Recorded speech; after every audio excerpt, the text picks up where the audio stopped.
Good morning. Good morning. I'm glad to see so many hardy souls braving the terrible weather this morning to make it to church. My name is Mark Sheppard. I'm the Vice President of the Board at the Unitarian Universalist Church in Reston.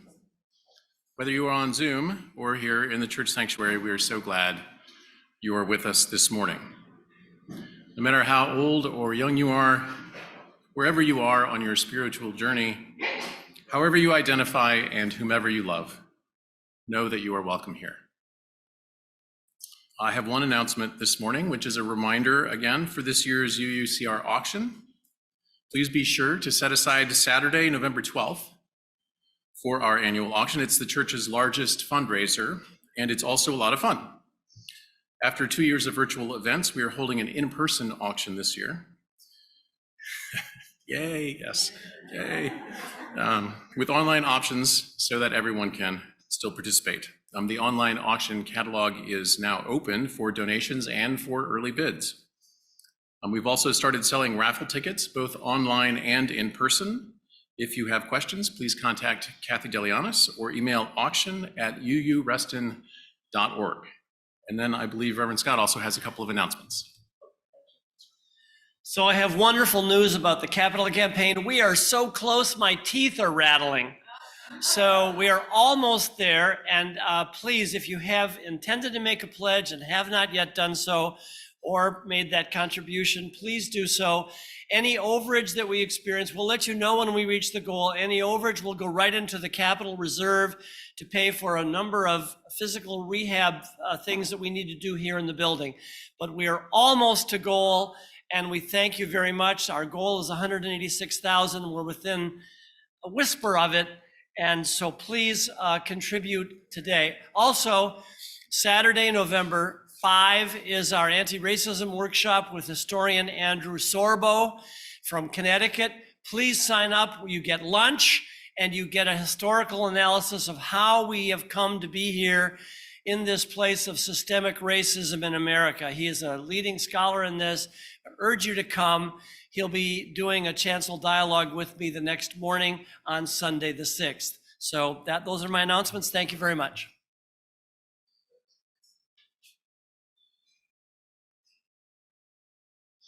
Thank you. Now let us enter into our time of worship together. We were hoping to be able to welcome Jeff Hamlin back to the sanctuary today as a guest accompanist, but unfortunately he's sick today. So Jeff, if you're tuned in, I hope you feel better soon. In the meantime, please take some deep, quieting breaths with me as we listen to a video recording of Spirit of Life as performed by our Uucr choir.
Friends, I learned something new coming into work this morning in my car from WTOP.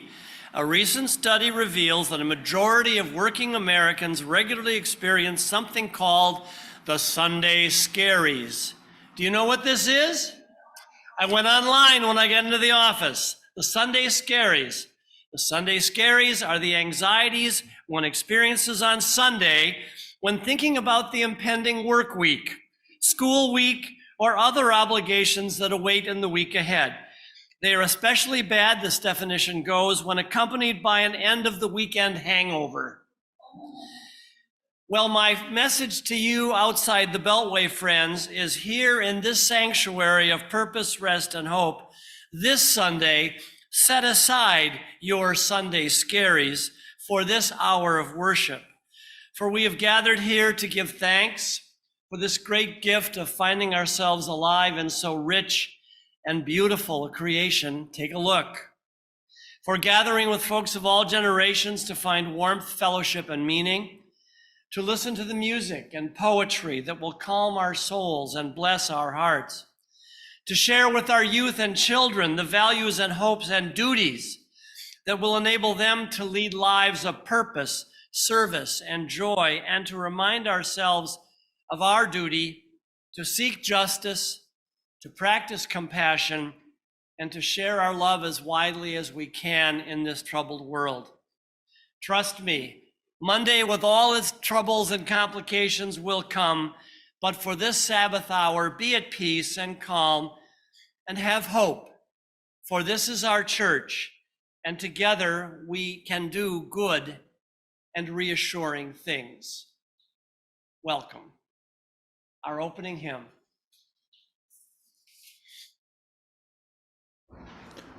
Our opening hymn today is number 301, Touch the Earth, Reach the Sky. If you are on Zoom, it'll be in your chat box, and for those in person, it's on the back of your order of service. Please rise in body or spirit and join me in the hymn.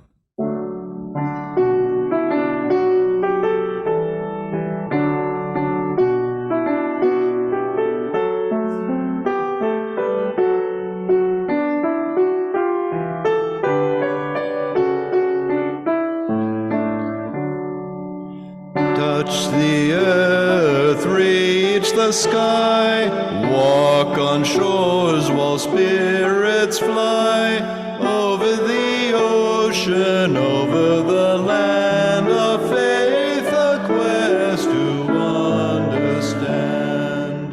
Touch the earth, reach the sky, children ask the reasons why, in our lives the answers show, and by your love they learn to grow. Touch the earth, reach the sky, all are born and all shall die. Life's the time left in between, to follow a star, to build a dream.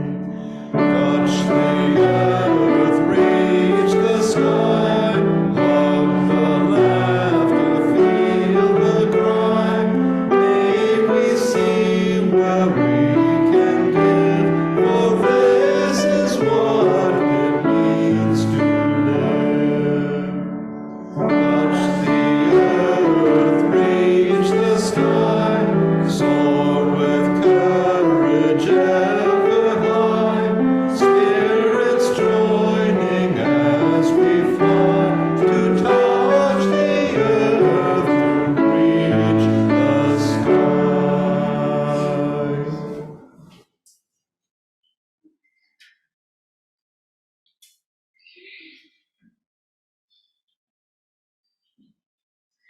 The chalice lighting words today are adapted from Israel Zangwill.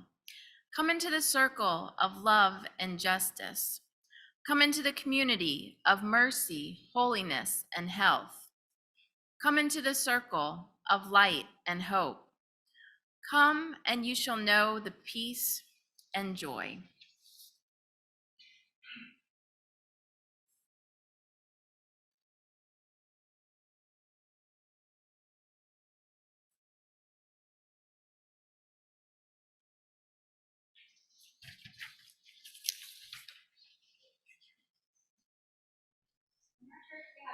of singing our covenant together every Sunday.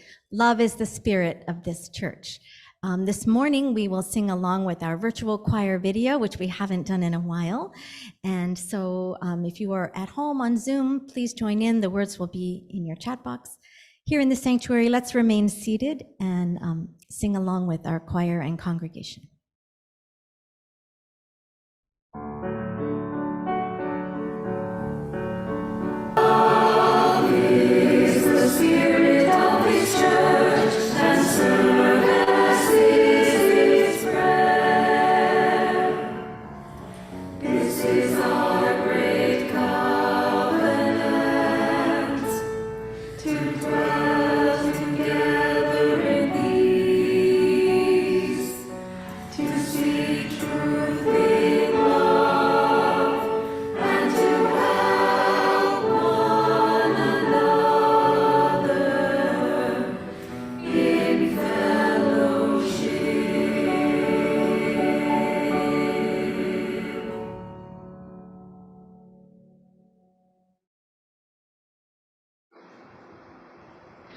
Good morning. Good morning. Now is the time for all ages. So if you're feeling young of body or young of spirit, gather around. There's room to sit here on the floor or in seats up front. Come on up. Our story today was originally told in Arabic and Persian, and it was retold by Grace Forsyth Vale. Welcome, welcome.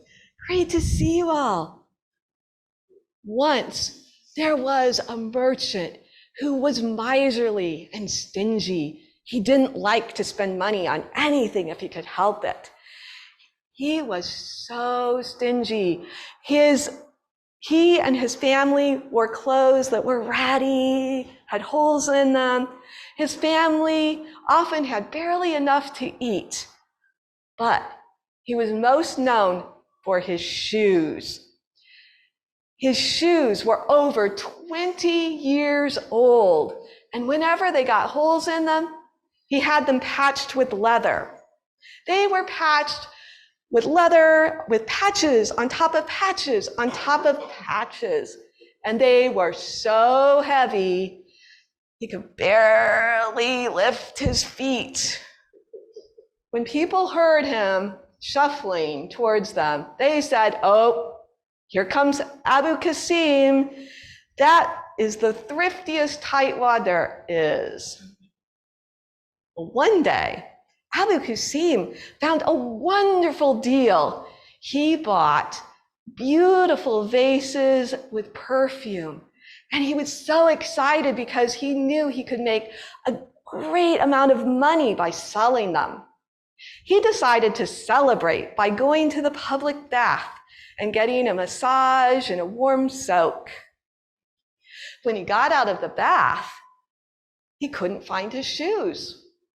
But there, in the place, were some brand new, beautiful shoes with soft leather. He thought, "Oh, wow, someone gave me a present, and now I don't need to buy shoes." He slipped them on and walked home. Not long after that, the chief judge of the town came out of his bath. He couldn't find his brand new shoes. He looked and he looked, but all he could find were some ratty, patched, stinky shoes. And he knew who they belonged to. Who was that? Abu Qasim. He had Abu Qasim arrested, and when he came in front of the judge said, "Abu Qasim, you stole my shoes. You will pay a fine of 500 dinar or go to jail." Abu Qasim tried to explain that this was all a mistake, but the judge wouldn't listen. So Abu Qasim paid his fine and walked home with those shoes. When he got to the river, he tossed the shoes into the river, wanting to be rid of them. And a little later, downstream, some fishermen felt a tug on their net. Thought, wow, we have a huge fish. And excited, they pulled the net up. But what do you think they found in the net? Abu Qasim's shoes, exactly. And the nails in the shoes had ripped holes in the net, and the net would take days to fix. So, upset, one of the fishermen took the shoes to Abu Qasim's house and threw them through the window. When Abu Qasim came home, he saw his shoes in the middle of broken glass and all that beautiful perfume.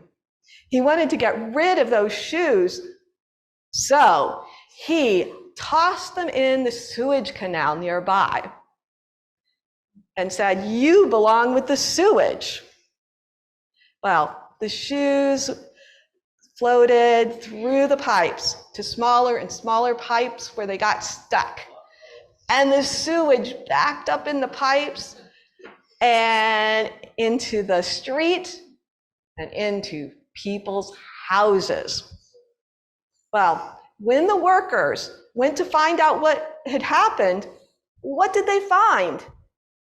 Abu Qasim's shoes. So Abu Qasim was arrested and went in front of that angry judge once more. And he said, "Abu Qasim, you have ruined our entire town. You are going to have to pay 500,000 dinar to repair it." Well, that was almost all the money that Abu Qasim had hoarded through his life of work. But he paid it. And he went home more determined to get rid of those troublesome shoes. He decided he was going to burn them. So he put them on his second-story porch to dry in the sun. There, a puppy found them and started playing with the shoes. And one of them fell off the porch and hit a woman in the head, and she was knocked to the ground. Her husband was furious, and he had Abu Qasim arrested.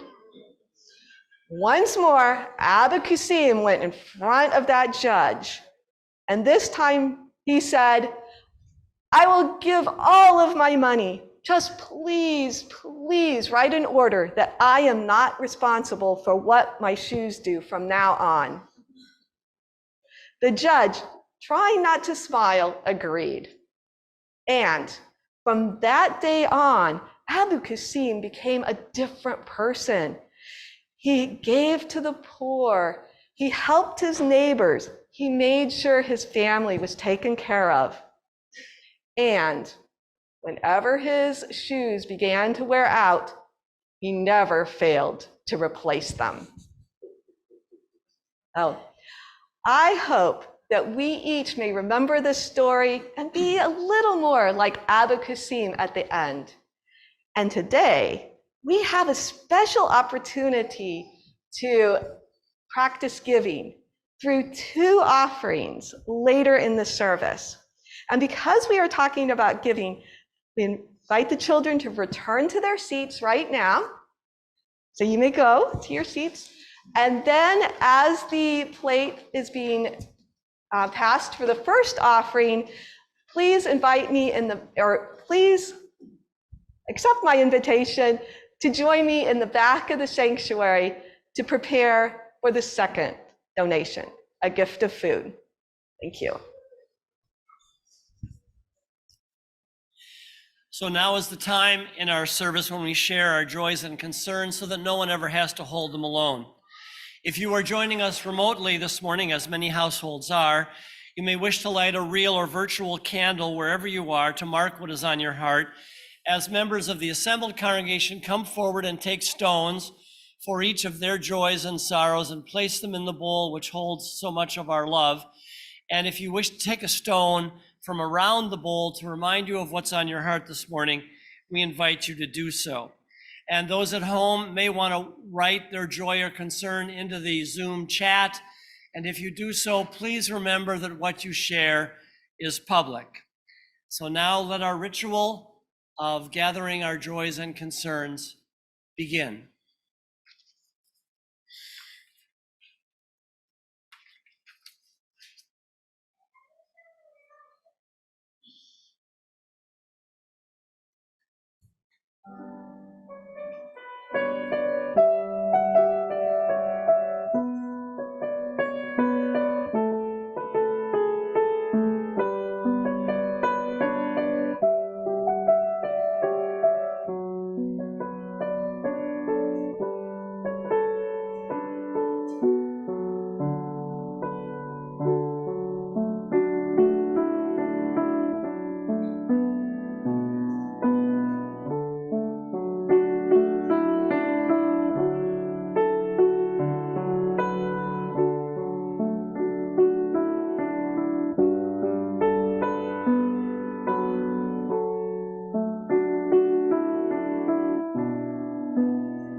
Let us be one in spirit. Spirit of life and love that so faithfully animates this creation, we are grateful for this community that is with us in both times of joy and sorrow. We hold in our hearts this morning all who are facing any hardship or difficulty, who are grieving, facing illness, disability, or loss in their worlds. In particular, we hold the people of Ukraine and Russia and hope that this conflict does not spiral any further out of control and that some sort of resolution can be achieved. Whether shared here this morning or held silently in our hearts, may our joys be multiplied in community, and may all gathered here this hour find comfort and calm. Amen.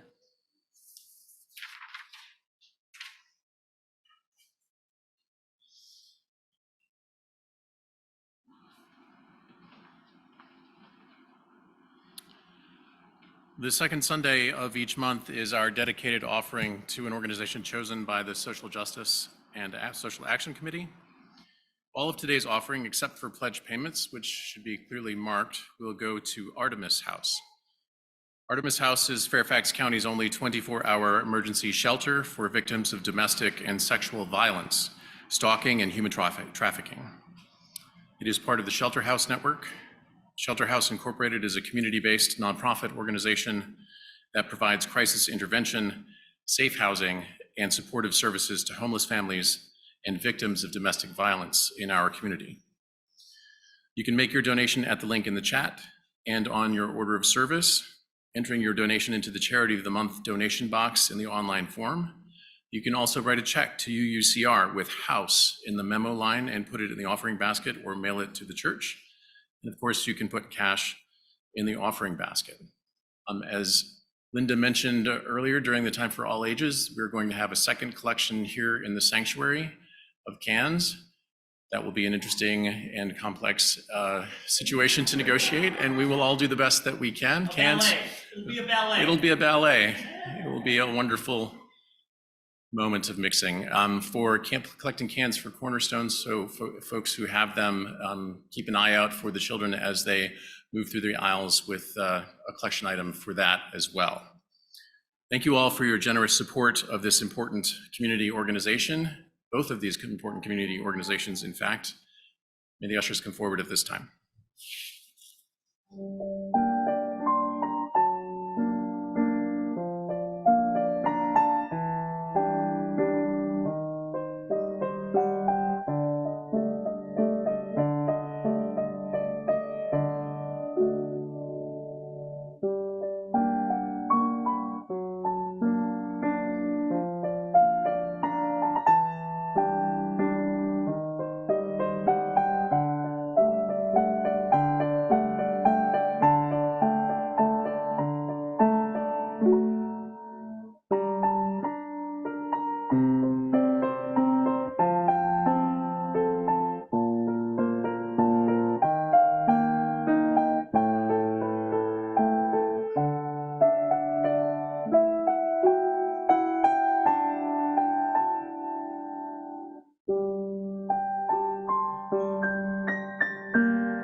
Thank you, Linda. And thank you, youth and children. So this morning, I continue my fall sermon series on the 5 smooth stones of religious liberalism, which is inspired by the work of Dr. James Luther Adams. After he abandoned his fundamentalist background, he was a UU parish minister, longtime divinity school professor, and widely recognized, as Wikipedia put it, as the most influential theologian among American Unitarian Universalists in the 20th century. And his famous book on being human religiously, do we have that slide? Maybe not quite yet, but there are the 5 stones. And here's this morning's stone is on give. But anyway, in his book, editor Max Stackhouse constructed this idea of the 5 liberal stones as being essential to what sets our liberal approach to religion apart from most Orthodox traditions. And to frame this all in, he used the image of the 5 smooth stones, which I've said over the last couple of Sundays, is a biblical image from the David and Goliath story. I'm going to abbreviate that story. You all remember Goliath and the Philistine army gathered to threaten the Israeli army, and this little scrawny teenager, David, picked up 5 stones out of the riverbed, and he had a slingshot, and nobody thought he could defeat Goliath, but he flung one of the stones at Goliath, a 9-foot-tall giant. It knocked Goliath out, and Goliath died, and David saved the day for Israel with simply 5 smooth stones. And so what the image here is, it's a little militaristic, is that Stackhouse was saying that there are 5 liberal stones of Unitarian Universalism that will help us to confront the giant of religious orthodoxy. It got a little bit of an edge to it. And so we're focused on the 4th stone, that being give. But first, do you have the slide of the narrative about the 5 stones, the next slide? Here we are. So these are the 5 stones. The first, which I preached about on September 18th, is learn. The idea that revelation is unsealed and that we must, as religious liberals, always be open to and learning new truths.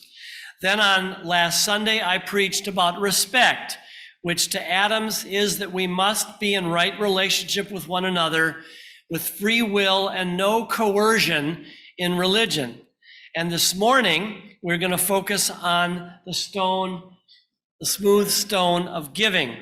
We are morally obliged, Adams said, to seek and work for a just and loving community and world. We must be a prophetic voice in society for the greater good. And then next Sunday, I'll be addressing work. Where's that? That's this smooth stone. The idea that it is people who must make good things happen. Good must be consciously given form and power within history. That's next Sunday. And last, on October 30th, I will preach about hope. We must strive, Adams said, for an attitude of ultimate optimism. We must live in hope. But this morning, we're focusing on the 3rd stone, which is give. And let me begin now with the actual words of Adams in discussing this imperative toward justice, which he believes must be in our faith. And I'm going to have this projected up and read it to you. Religious liberalism affirms the moral obligation to direct one's effort toward the establishment of a just and loving community. The, quote, holy thing in life is the participation in those processes that gives body and form to universal justice. It is this which makes the role of the prophet central and indispensable in liberalism. And then he goes on. Now, he was a liberal Christian. He said, the reign of God, which means the reign of the sustaining and commanding and transforming reality, is the reign of love, a love that fulfills and goes beyond justice, a love that cares for the fullest personal good of all, bringing us into a new kind of community that provides new channels of love and new structures of justice. And then he ends, a faith that is not the sister of justice is bound to bring humanity grief. A purely spiritual religion is a purely spurious religion. It is one that exempts the believer from the hard work of true religion that demands the community of justice and love.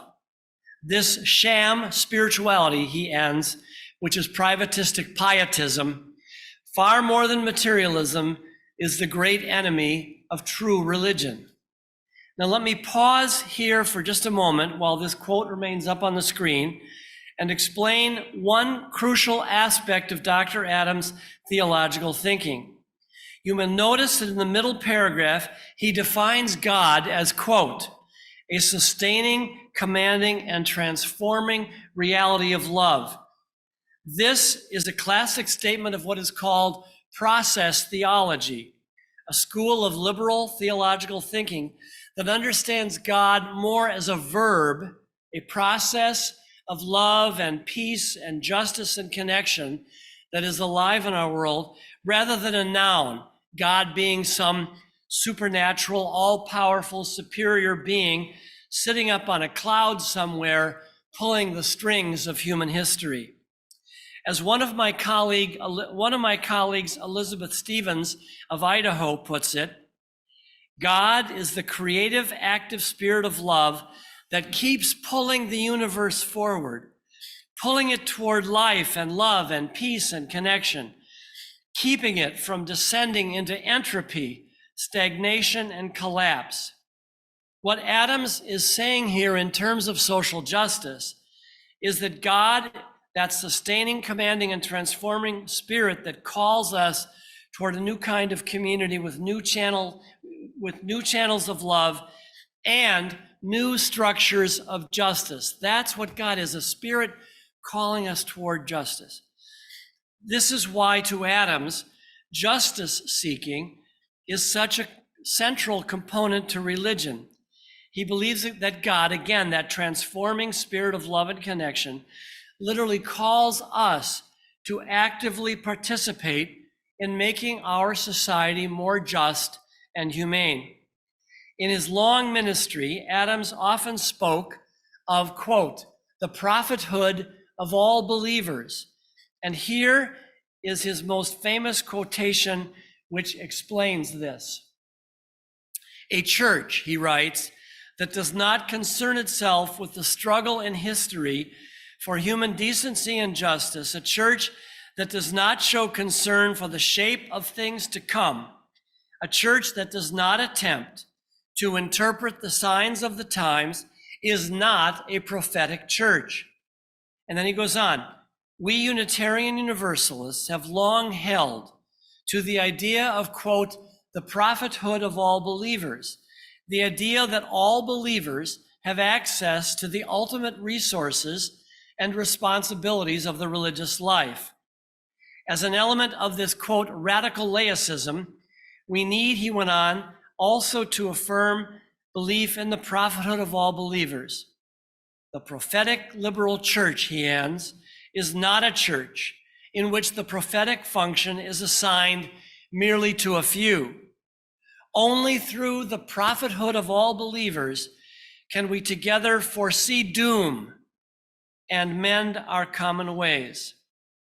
And as one of his students from Harvard later explained what Adams meant by this, he wrote, as a Unitarian Universalist, you should be a prophet. I should be a prophet.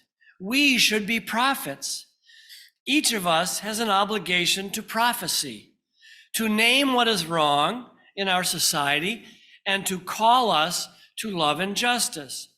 It means to criticize the powers and principalities of society and to insist that our own ideas and practices be equally subject to criticism.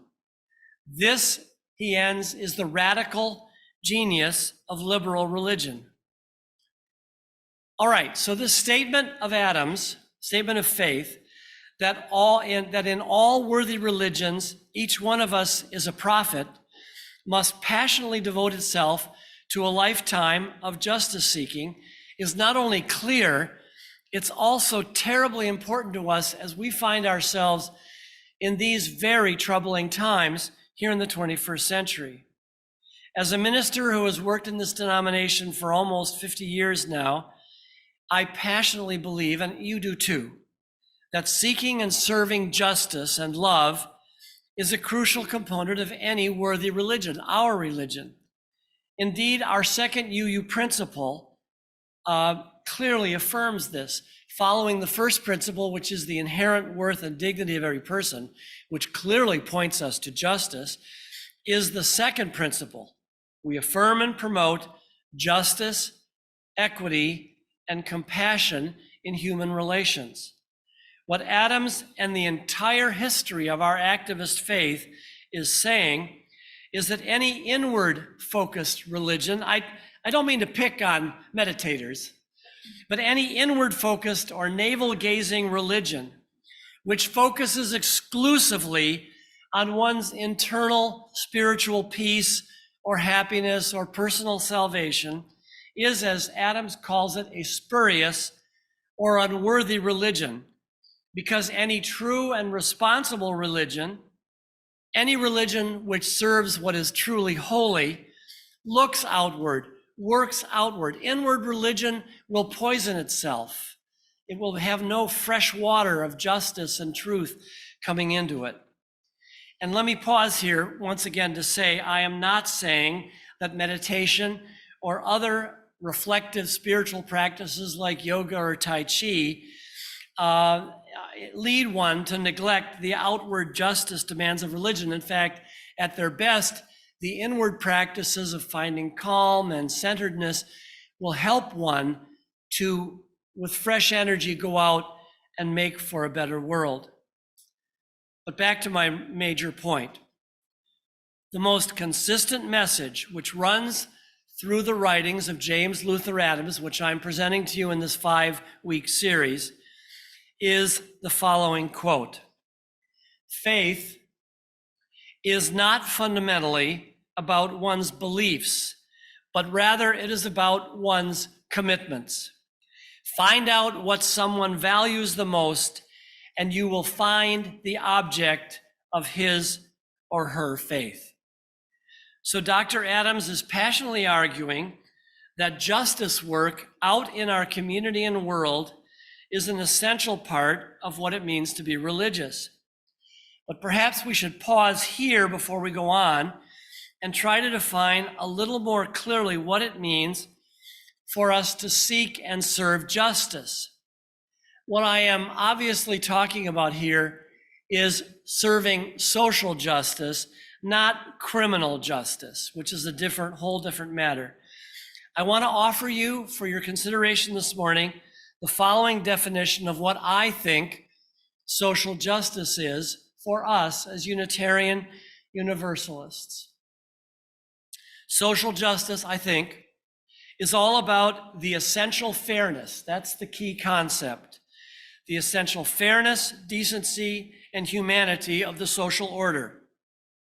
A just society creates a social order where all persons, regardless of background or situation, receive equal, impartial, respectful, and humane treatment. A just society, in addition to providing basic equal rights for all, also ensures a measure of what is called distributive justice, meaning that the sharing of a portion of the wealth of society so that no citizen is forced to live in extreme poverty or deprivation.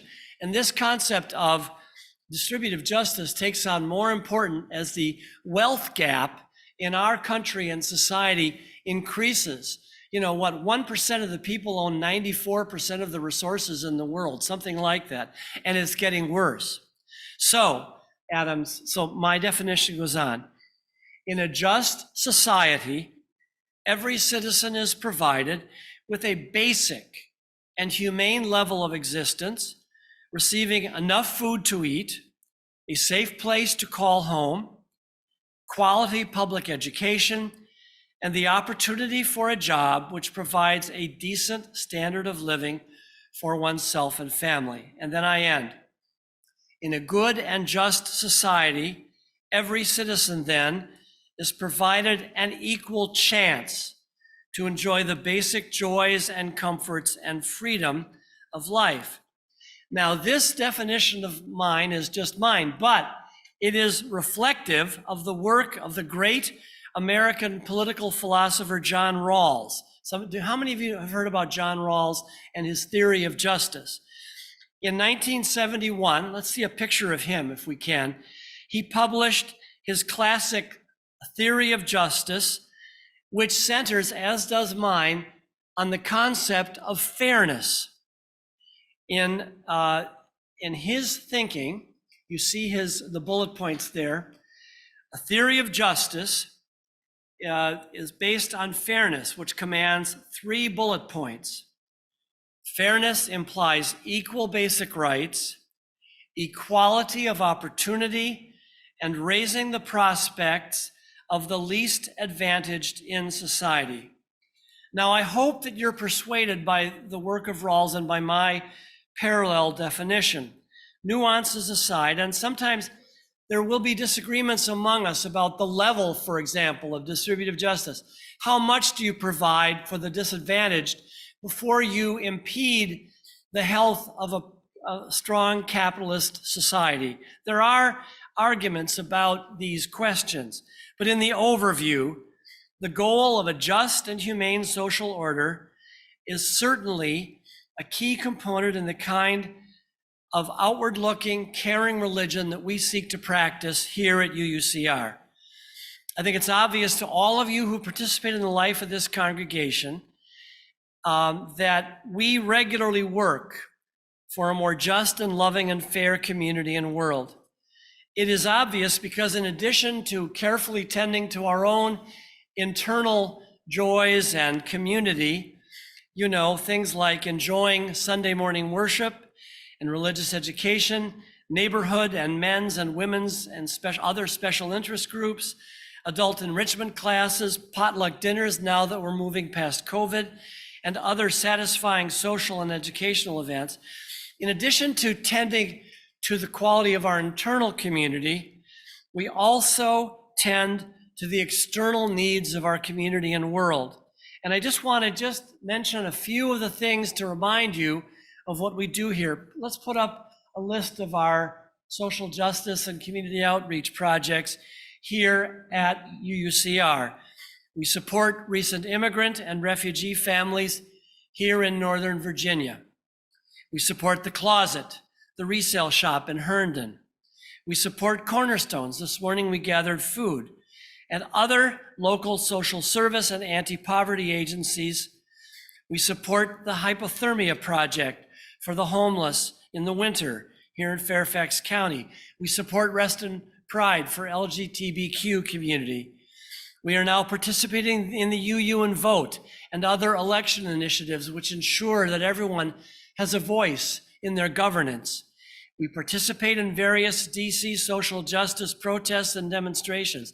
Did anybody get down to Washington yesterday for the Women's March, which happened yesterday? Our annual holiday alternate gift market giving program where we raise lots of money for alternative gifts. We support the Jennifer Mitchell Memorial Scholarship Fund. The Mitchells are here with us this morning. And our environmental work here on the grounds and beyond. As a minister serving this hardworking and outward-looking congregation, I am proud of the ways in which we honor this third smooth stone. We do give back to our community. In addition to nurturing our own internal community, we never neglect the outward dimension of our faith. And as I pointed out last week, Every church analysis study shows that inward-looking congregations in America die or shrink. It is only the outward-looking congregations that provide their memberships with opportunities to express their compassion that thrive in the 21st century. And young families are looking for congregations that give them opportunities to express their compassion. But all that said, as good as we might feel about our diverse efforts on behalf of greater social justice here in Northern Virginia, there's always, of course, a lot more to do. James Luther Adams in his time clearly understood that social justice is something that religious people must constantly do. In the 19th century, both the Unitarians and the Universalists proclaimed that what we were doing was trying to bring, quote, the kingdom of God to earth. That was the social mission of both the Unitarians and the Universalists. But today we understand, as well-meaning as we are, that we and others of goodwill will only be able to usher in not the kingdom of God on earth, but perhaps hopefully a rough approximation of a kingdom of fair play and justice. Due to the persistent and sometimes intractable imperfections of human society and persons, true and complete social justice, of course, will always be an elusive goal. 30 years ago, I thought, well, surely humanity is going to make real substantive progress toward greater social justice. Now we have to fight for every inch of it and every nook and cranny of it. It's hard times to believe that we're going to achieve a heaven on earth or anything even close to it. But that should not deter us from the goal of being prophets of a better society. This is a demanding third stone that has been placed before us. For the work of social justice is never done, of course, and it's always very, very hard. As the Reverend Dr. William F. Schultz once famously said, ours is a theology of dirty hands. We've got to roll up our sleeves and get dirty in the business of fighting for a better world.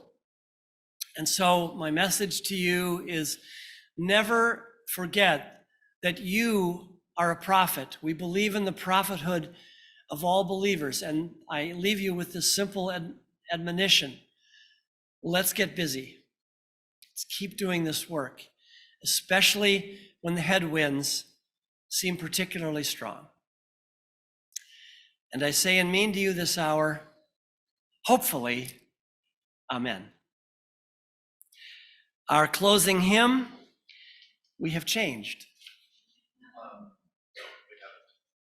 Oh, we haven't. Okay. Go for it. Please rise in body or spirit and join me in singing hymn 1060 in the Teal hymnal.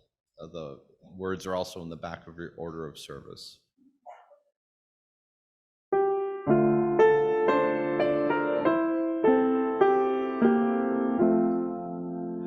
As we sing of hope and joy today, some will sing of anguish and despair. How can we lift our voices in this way? Will some have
And I send you on your way this Sunday with these words of Methodist preacher John Wesley. Do all the good you can, in all the ways you can, by all the means you can, in all the places you can, in all the times you can, to all the people you can, for as long as you can.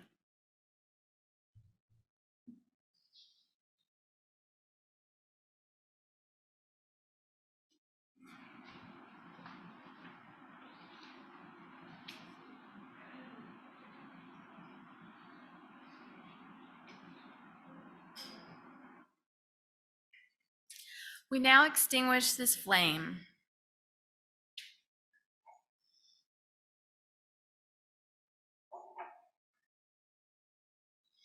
But not the light of hope and truth, the warmth of community, nor the fire of commitment.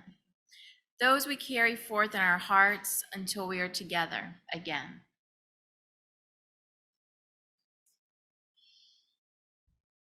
Our postlude today is hymn 318 in the gray and silver hymnal, We Would Be One. Please join me and rise in body or spirit as we sing this song.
Before I close, if I can just ask us all to express our appreciation for David and Cynthia for zigging and zagging with the absence of our guest accompanist today. Thank you very much. I appreciate it. We invite our congregants attending worship on Zoom to join us for our virtual Greet Your Neighbor coffee hour today to discuss the service theme and enjoy fellowship with other congregants. Link is in the chat box and will be on a forthcoming slide. Those of you here in person are invited to join us for coffee or tea and some fellowship. Those of you who are on Zoom, we hope you will also use the chat box as a virtual receiving line to leave a message about your appreciation for the worship service. Thank you all for coming. Have a great day. Thank you.